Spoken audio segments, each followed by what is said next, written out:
Chester at Subaru Park tonight. We just found out about the Union, their playoff, and who they're going to face.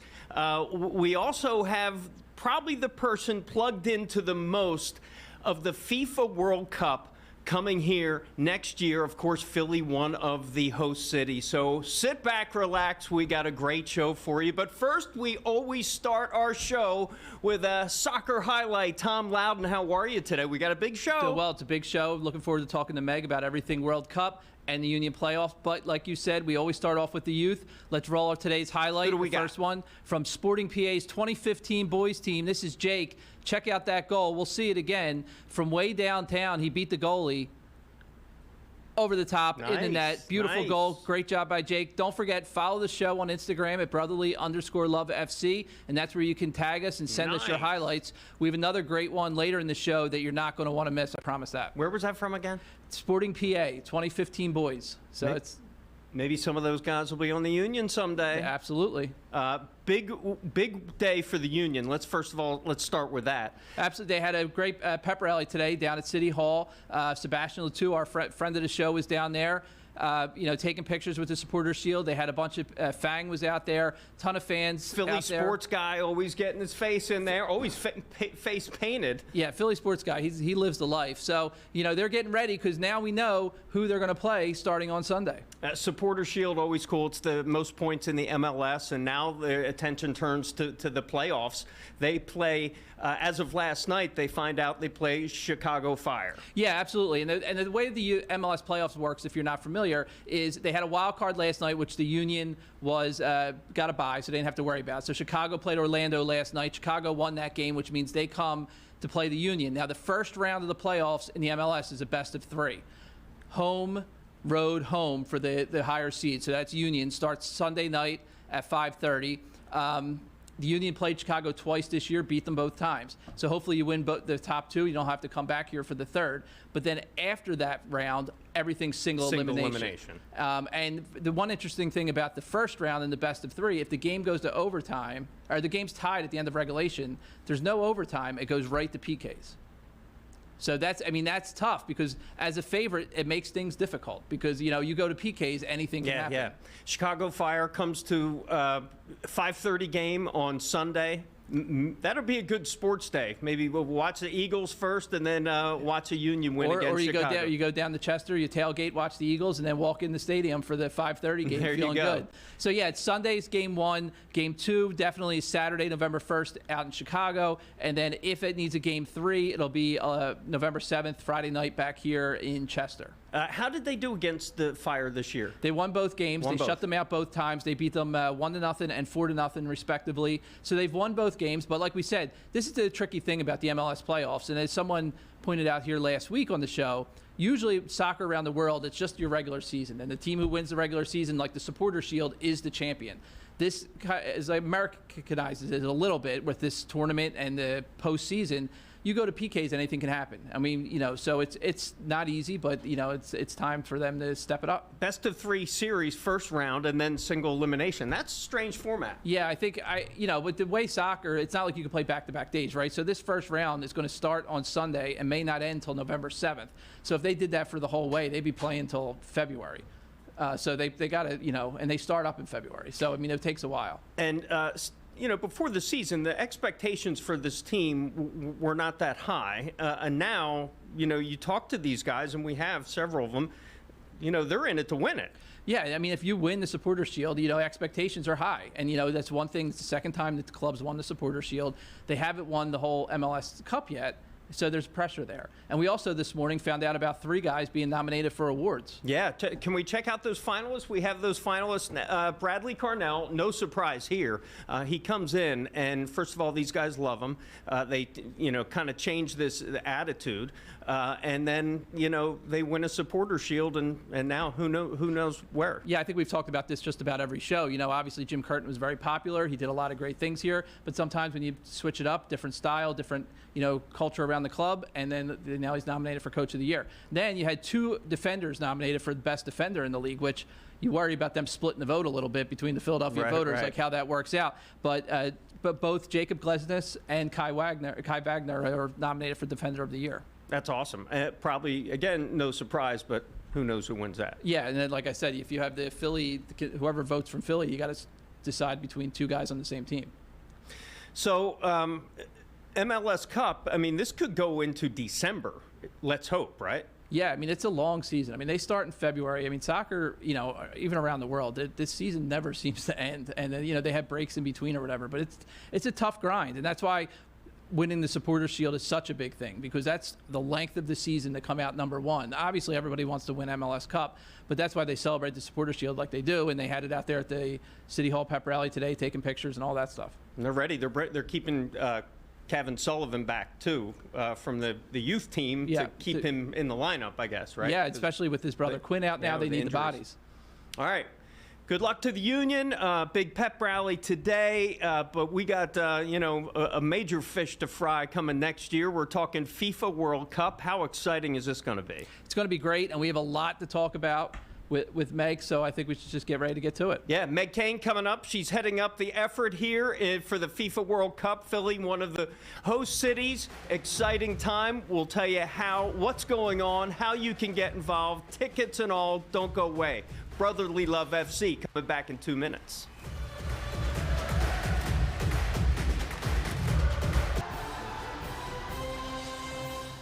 Welcome back to Brotherly Love FC, the show all about Philly soccer and what's going down anywhere from FIFA World Cup all the way down to the developmental and youth leagues going on. Tom, we always love the highlights. We got another one. We have maybe our top highlight so far. Our friends over at EPYSA sent this one in from the Homeville Soccer Club. This is a U10 cross. Now, did you see that? Let's watch it again when it happens in slow motion. The cross. My guy here does a bicycle kick at a U10 level and puts it in the side of the net. That's outstanding. So, as always, follow the show. Send us your highlights at brotherly_love FC and see if you can top that. But my man, who goes bicycle kick at U10?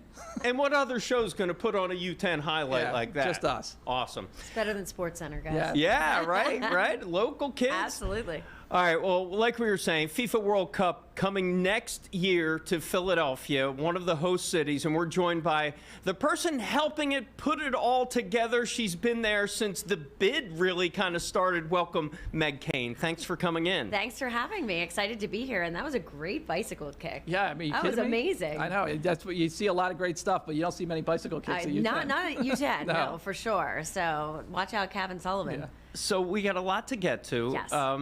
So you were involved in getting the FIFA World Cup here to Philadelphia. Just give us a kind of a Cliff Notes version of how the bid really started and how we got this. Sure.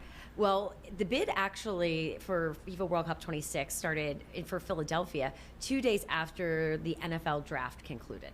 So back in 2017. So if you think about that, we were really coming at the end of a period where the city had hosted 3 really significant events: the papal visit in 15, the DNC in 16, and then the NFL draft in 17. I always like to say what's incredible about that when you think about the timing is that when we signed our letter of intent as a city, we had not won a Lombardi trophy, and now we have 2. Yeah. So very exciting, and you can realize, but it does really help you to frame kind of how long this process has been. I joined the effort in 2019 supporting the city of Philadelphia and the Philadelphia Convention and Visitors Bureau, specifically PHL Sports, which is led by Larry Needle and Bria Webster-Stanko, in terms of helping us what was supposed to be the last 9-month push, where the U.S. cities were in a competitive bid process against one another. At the time, there were 17 U.S. cities that were hoping to host matches. I came on right at the end of 2019, and of course, the calendar year turns to 2020. And the weekend that we are supposed to make our first presentation to FIFA in Dallas, Texas, was the beginning of COVID. And so really it transformed the way that we had to bid for FIFA World Cup. I think one of the things that we all know about Philadelphia is that when people come here for the first time and they experience it personally, there is a surprise and delight element to Philadelphia, and so having something to work toward and to hope that we could host and that would help us to accelerate recovery and give us an opportunity to shine on the global stage was something that I think everyone felt so passionately about. So it was great to be able to kind of harness that. And finally, in June of 22, we were awarded the bid. But that was a full 2 years after we were supposed to know. So my 9-month project, we're now into year 6 of that, Wow. which is hard to believe, but also I think a testament to just how committed so many partners have been in this effort. You talk about how, trying to show off Philadelphia, about the reverse, either for yourself or people in the Philadelphia area, the realization of how big this event is. Like, I mean, it is, the biggest event in the world, but I don't know if people necessarily realize that if you're not following it all the time. Like, how have you encountered that a lot? Absolutely. I think there is an education that has come and still remains a need for us over the next 8 months to help people understand what the scale and the scope of FIFA World Cup is. We are used to measuring everything against an Eagles game, right? So think coming this Sunday, everything is measured against the size and scale of Eagles Giants, Eagles Dallas, an NFC Championship game, a Super Bowl. But when I level sat for so many people, especially locally, there were 240 million people around the world who watched the Philadelphia Eagles beat the Kansas City Chiefs in the Super Bowl last February. There will be more than 1.5 billion people, upwards of 3 billion people, who will tune in for the World Cup's final match in 2026. There are going to be 19 billion people that over the course of 40 days are going to tune in to watch the World Cup. There are 70% of the people that will come to Philadelphia for World Cup matches. They will not have a ticket to go to Lincoln Financial Field. So when you think about that, right, and we as Philadelphians pride ourselves on our ability to travel and take over stadiums, right? This is more about being part of the party. And so I think the Club World Cup this past summer really gave such an incredible opportunity for people to get just a taste of it. And, Chris, you had the best line, which is like, it's the perfect appetizer for 2026. I remember you saying that to me in June, right at 1 year out. And that's exactly what it was. It really did help to open so many people's eyes to what FIFA World Cup might be, because the Club World Cup brought fans from around the world. And so you were seeing fans exiting Philadelphia International Airport all dressed in kits and going into the city and into bars and restaurants and running the Rocky Steps and taking pictures and really just embracing Philadelphia. And so whether it was Palmeiras or Botafogo, or it was the Wydad from Morocco or Esperance of Tunisia, what it was incredible was to see the passion of these fans. And so having that experience is, again, the perfect appetizer to what 26 will be, which is even going to be bigger than anything we saw last summer. So what are we looking forward to? I mean, we are, how many days out are we? Everything. How many days out? 231. 231. 231 more days. Who's counting? What is your timeline? What are some of the milestones we should be looking for? I know the Volunteer Center has opened. I know ticket sales. What are some of these milestones? We are starting to see a lot of the milestones really come to fruition and also come into focus more. So as you mentioned, we just opened our Volunteer Center at the Fashion District of Philadelphia last Wednesday. It is a beautiful space, and so exciting to see this part of the city really come to life based on the volunteer interest. We had more than 26,000 people apply to be volunteers in Philadelphia for 3,000 spots. 13,000 of those were international applications. Wow. We were the third highest city. So these are people who are going to come in for a couple weeks, get a hotel room, not even get a ticket, and volunteer in the city. Yeah. And so we were behind New York, New Jersey, and Miami in selection of U.S. host cities to volunteer in, which I think speaks so incredibly highly of Philadelphia and all that it has to offer, right? When you think about this from a national standpoint. So we're delighted by the outpouring, but not surprised, right? Philadelphians love to volunteer. We've seen that outpouring before for all of these major events. So right now, as we're having this conversation, there are hundreds of volunteers that are being interviewed today. That process has started. And so our goal is to have that volunteer core ready and selected by early 26, end of 25, early 26. But we will interview 26,000 people for these roles to make sure that we are putting forth our best effort. Their ticket sales, obviously the Visa presale has closed, but the next window on ticketing opens October 27th, so coming up very shortly. But the biggest mile marker ahead in 2025 is the draw. Yep. Right, and that is going to be on December 5th in Washington, D.C. at the Kennedy Center. And that's when we find out who's playing that's here. Who, right? And that's another amazing thing. Let's take a break. We'll get into the actual what's going to be going on the field in just a minute. We got some more to talk about. Meg Kane, we are talking FIFA World Cup 2026. Philly, going to be one of the epicenters. Don't go away. Brotherly Love FC, back after the break.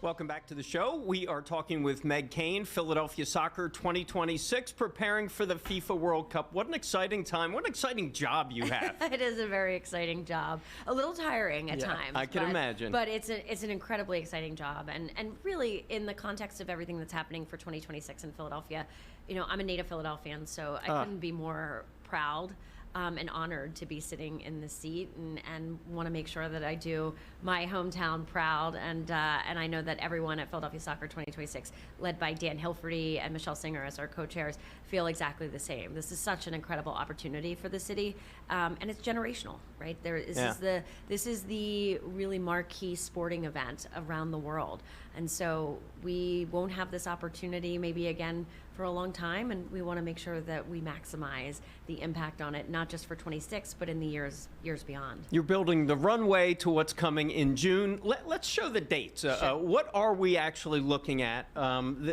the field now, the events? This is the first of all, the draw coming up. That's when we find out who's going where, what teams are going to be playing here. First game on June 11th. The first Philly game is on the 14th. Is on the 14th. So Philadelphia will host 6 matches as part of our hosting duties. Those 6 matches are June 14th, 19th, 22nd, 25th, 27th, and of course a knockout round on July 4th of 2026, because what else is possibly going on in Philadelphia on July 4th of 2026? So we'll be a very big part of the 250th celebration of the country, which is great and exciting. So we've had that happening at the stadium, and it's going to be incredible soccer and just an incredible theater. And I think that anyone who is lucky enough to have a ticket to go is going to really get to experience something special. But we recognize that there are limits, right? In any ticketed environment, right? There's only a certain number. So that's why the FIFA Fan Festival that we'll be hosting at Lemon Hill Park is going to be such an exciting part of this really citywide preparations already going on. I think are undergoing. The infrastructure. Tell us, what's that going to be? What's that going to be like? So one of the things that's so exciting about this is that right now, if you go up to Lemon Hill, you will actually see the physical improvements that are being put in by the city of Philadelphia in advance of the FIFA Fan Festival. I like to refer to it as Soccer Coachella, right? It is an enormous festival that is, part incredible watch party on the big screen. It's entertainment, it's soccer activations, it's sponsor activations, it's food and beverage, and we are really leaning into how do we bring Philly flavor to the world.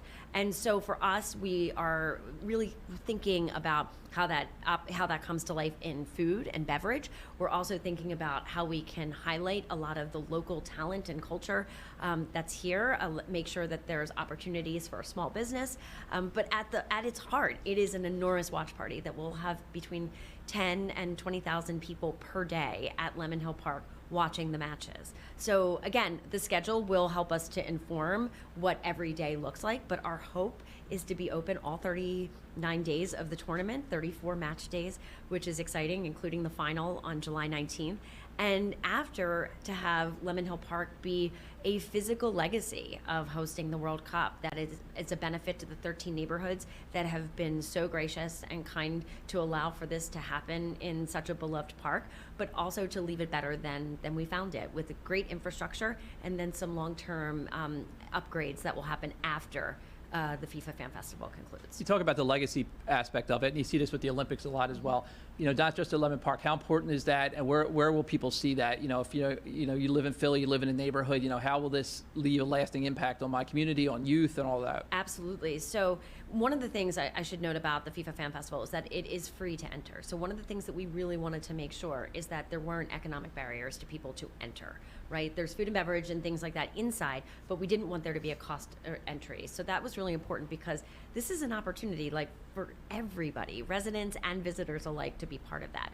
But to your question around the legacy component, we've actually partnered with the U.S. Soccer Foundation we create a 26 for 26 program where we have created 26 projects across the Commonwealth, not just in Philadelphia and the region, to help grow the game. And so today we are opening our first mini pitches that in the city of Philadelphia in coordination with the School District of Philadelphia. So we are doing the physical infrastructure with the mini pitches, but we're also doing a lot of programmatic initiatives with the U.S. Soccer Foundation. We recently just did a teacher training for physical education teachers in the school district. 300 phys ed teachers were trained on soccer. And a lot of times soccer is not part of physical education curriculum because teachers just don't know enough about it, or don't have don't have soccer balls, or don't understand the game enough to be able to integrate it into that curriculum. So we're really trying to be thoughtful around what the needs are of the soccer community in terms of helping to grow that game. And physical infrastructure is important, but it's also about programmatic initiatives, which is helping to train more coaches, helping to train more referees, and really just blocking and tackling, making sure that there are soccer balls available to kids who want to play, that there are that they have the requisite needs, that there are micro grants that organizations like Eastern Pennsylvania Youth Soccer or PA West in Pittsburgh and Allegheny County can help kids who may need some financial help to continue playing the game to be able to do so. So we really have tried to be comprehensive around that, and I would a special shout out to Melissa Piccoli on our team, who has really coordinated so much of the efforts with the U.S. Soccer Foundation. We also continue to partner with the Philadelphia Union. I mean, the foundation that the Union have is absolutely fantastic, and so we're talking to them about some of the work that they're doing and how that can interface together. And at the end of the day, there are two ways that you're going to feel impact on this, three ways I would say that you're going to feel the impact of this event. One, it is going to be in the growth of the game, right, and long term. And you'll feel that in 27, 28 as you see more kids who probably have their imaginations touched by how incredible this experience is and are going to say, that's the game I want to play. I think we're also going to see it in economic impact, right?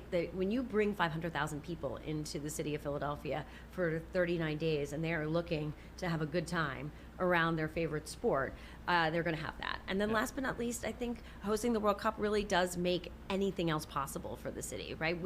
No longer should we be asking our questions, do you think we can bid for this? Do you think we can win this? We won the big one, so we're ready for it. Well, good luck with everything. Thank you. We're going to be there with you. We can't wait. Another 231 more days. That's right. Good luck Countdown's with on. everything. Thank you FIFA so World much. Cup coming to Philly, coming to North America, and Philly's going to be right here. Congratulations. Good luck you. with everything. Thank you so much. All right, Tom, Meg, thanks again. Appreciate it. Don't forget to send in those highlights here to Brotherly Love FC. This is the show all about Philly soccer. We want to hear from you. This is your show. Send us your clips.